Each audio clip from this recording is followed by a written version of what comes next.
I let go of her hand and felt my entire perfect future world disappear. It was the quiet, terrifying whisper of the doctor that turned 8 years of our lives into a pure zero. Irreversible.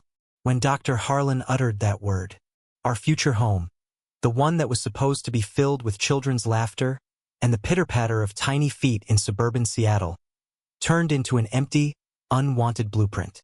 My name is Ethan. My wife Sophia and I have been together for 8 years. We'd been trying to conceive for 3 years. I'm a structural engineer, and I had planned the perfect family nest with space for at least 4 little ones. But yesterday we got the final verdict. A severe form of endometriosis had damaged her system so badly that even IVF was an almost non-existent option. Permanent infertility.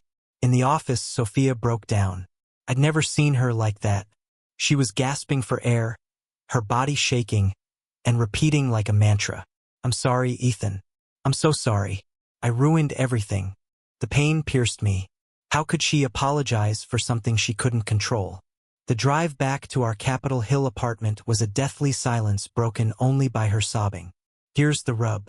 I was broken, too. I had a whole movie in my head. Teaching my son to use tools, coaching a little league team, walking my daughter down the aisle. When the doctor delivered that verdict, I felt like the air had been knocked out of my lungs. But Sophia was falling apart, and I knew I had to be her absolute rock. I held her, convincing her that we were still a family, just the 2 of us now. We'd travel, we'd get a dog, all the things you're supposed to say, and I truly meant them. But inside, I was mourning a loss, and I didn't understand how to get through my own pain while remaining her wall.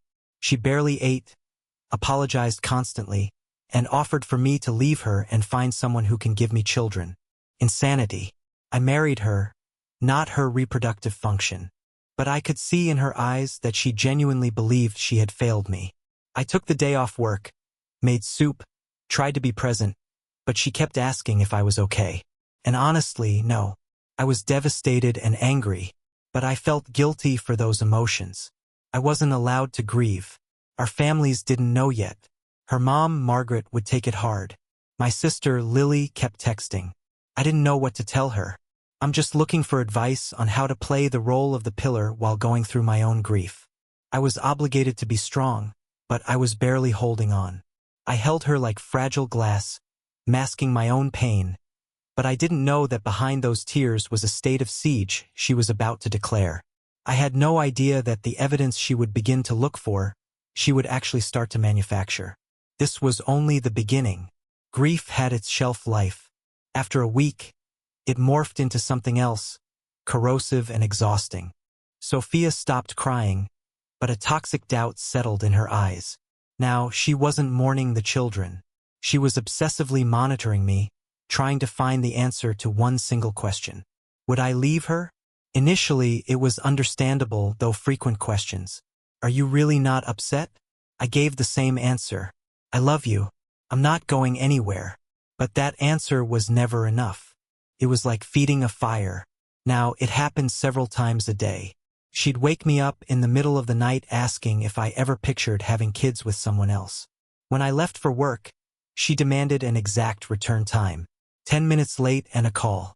Where are you? Last week. She checked my phone while I was in the shower. I came out and saw her with my phone, and she instantly burst into tears, claiming she was just checking and had a right to know. I was genuinely offended by the invasion of privacy, but when I tried to express it, she flipped the script. Why are you more upset by what I did than by my fears? She made me feel guilty for wanting basic respect in my own marriage. She also started making caustic remarks about my colleagues in Portland, Oregon. I work in construction, so there aren't many women.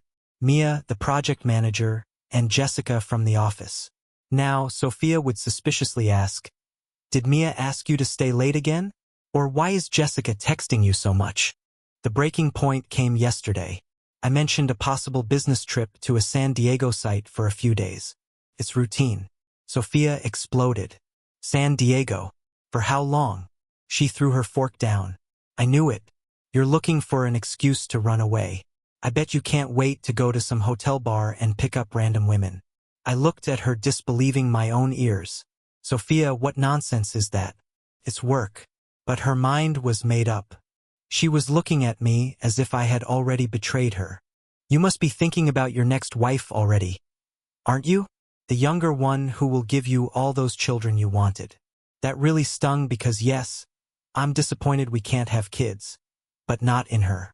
I'm disappointed in the situation. This is the first sign that this isn't just grief. It's paranoia. I'm constantly on edge. My sister Lily and Sophia's mom, Margaret, say I need to be patient, but I'm grieving the loss, too. I feel like I'm being punished for something that isn't my fault. I suggested couples therapy again and she got angry. If you loved me, you wouldn't need a shrink. I'm completely drained. I retreated to the guest room for some breathing space. The next evening, she turned off the TV and turned to me. She looked at me with cold resolve. I want you to do the one thing that will prove your commitment once and for all. You need to get a vasectomy. It's the only way. It wasn't a joke. It was an ultimatum wrapped in fear. I just stared at her and she waited for my surrender. It's the only way I'll believe you, she hissed. And there was no hint of sadness in her voice, just icy determination. She was asking me to give up my body to soothe her anxiety. Sophia, that's a huge decision. We need to discuss it. What is there to think about? She interrupted, her eyes filling with tears. I knew it. You're keeping your options open, aren't you? You're asking me to alter my body to manage your fear. That's not I can't change mine to give you children, she screamed. The least you can do is make sure you can't have them with anyone else. I felt a cold smile freeze on my face. This isn't about kids. This is about her control. A thought flashed through my mind. This was the first real confrontation. She immediately called her mom, Margaret, who instantly rushed over and attacked me, telling me how selfish I was. Margaret declared I was failing as a husband by prioritizing my what-if over her peace of mind. My sister Lily said almost the same thing. She thought I should just do it if it would help Sophia. But here's what no one understood. It wasn't about the vasectomy. It was what it symbolized. Sophia didn't trust me. After 8 years, she genuinely believed I was the kind of man who would leave her in her darkest hour and was demanding medical proof of my fidelity. And that hurt more than the infertility diagnosis. I've been sleeping in the guest room since the argument. Sophia left articles about the reversibility of a vasectomy on my desk. Yesterday, she booked an appointment for me with a urologist, informing me that the consultation was next Friday, regardless of my consent. When I told my colleagues, Ryan and Paul looked at me like I was crazy. Ryan said, "Dude, that's not normal. Grief doesn't justify that kind of frantic behavior." Paul pointed out that she was essentially trying to control my body and my future. I hung up after the call with my sister. They all thought I should sacrifice my body for her peace. I was gutted. I felt like I was slowly losing myself in this marriage. My boundaries weren't just violated, they were destroyed by guilt.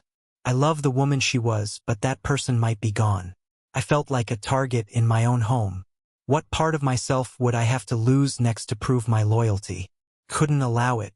I knew the next step would mean the end, and I was ready for it. I filed for divorce 2 weeks ago. The thought was heavy like a concrete slab, but I knew it was the only one possible. I finally understood that what I was describing wasn't grief. It was emotional abuse disguised as desperation. Her pain did not give her the right to control me. The breaking point came when I walked in and saw her sitting at my work laptop. She wasn't just checking. She was conducting a full-blown investigation. She had printed dozens of emails between me and Mia, the project manager, and was waving them like evidence in a criminal case. She had highlighted phrases like, "Thanks, Mia," and "Hope you have a nice weekend." But here's what was creepy. She had gone through 2 years of my work emails, every message, every communication.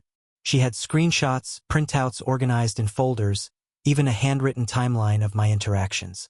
It looked like a stalker's lair. It was then I realized no amount of reassurance would ever be enough. I could get the vasectomy, quit my job, renounce all women on the planet, and she would still find something suspicious. It wasn't about infertility or even my potential departure. It was about Sophia's bottomless need for control. I moved out that same weekend and stayed with Lily.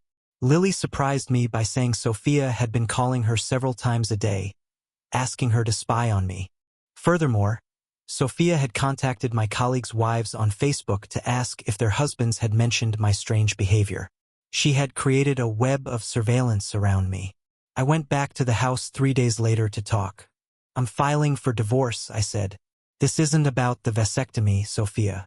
It's about all of it. You've turned our marriage into a prison. She started crying. I was protecting us. You built a surveillance network around me like I'm some kind of criminal. You want to know why I'm really leaving? Because you don't trust me. Of course, she started calling everyone we knew, painting herself as the victim of a heartless husband abandoning a defective woman. Margaret screamed at me. Some friends believed it, but others, like Ryan and Paul, saw the truth. My father said, "Son, there's a difference between supporting someone through an illness and allowing them to destroy both of you." Sophia finally sought therapy after her colleague Elena gave her the harsh truth. You are destroying your marriage and you need professional help. I told Sophia you didn't lose me because of infertility. You lost me because of your own paranoia and control. Your behavior is so abnormal that outsiders are telling you to get help. It was a tough truth, but it was the wake-up call she needed. As for me, I'm okay. I forgot what it was like to exist without constant interrogation. I got my life back. I can stay late at work without coming home to accusations. I have no regrets. I gave Sophia months to change her behavior, and she only escalated it. Divorcing her was an act of self-rescue. I was powerless to save someone who was determined to destroy what I was trying to protect. I'm finally healing. It was an act of self-preservation. I was too close to the situation to be objective, but now I'm free. And in that freedom is the only hope for a better future for both of us.